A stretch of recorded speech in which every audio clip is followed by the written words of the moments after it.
Breaking here just moments ago, brand new numbers on inflation. So let's get straight to CNN chief business correspondent Christine Romans. All right, what do they say, Christine? They say that inflation is accelerating. And these are pre-war numbers as well. So many people had thought we'd see a peak in inflation in March maybe. Well, now we have a war in Russia not captured, a war in Ukraine not captured here.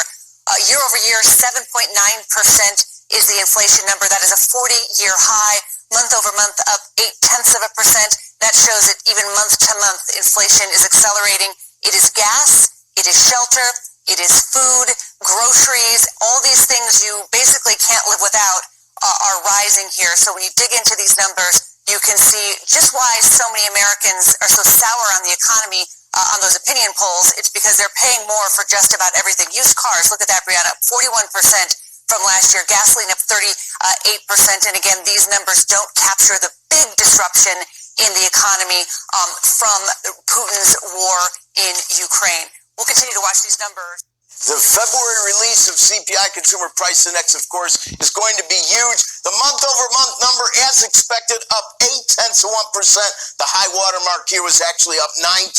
So we have a bit of a reprieve there. If you strip out the all-important food and energy, exactly as expected, up 0.5. That also has had a high water mark of up 0.9. That was all the way back in April of last year. Now we get to the money numbers year over year.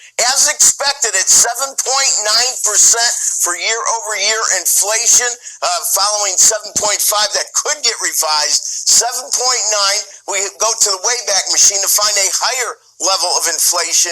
You're looking at 8.4% in June of 82 as your comp, and on the year-over-year ex-food and energy, known as core, exactly as expected, up 6.4%.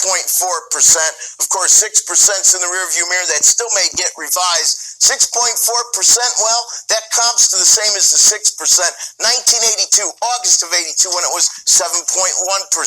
Now, on initial jobless claims, we're expecting a number right around 217,000. Well, 227,000 is the number from a slightly revised 216,000, so it's up 11,000.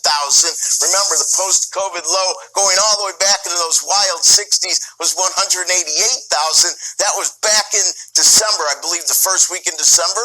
And finally, continuing claims, always a week in arrears. This is February 26th.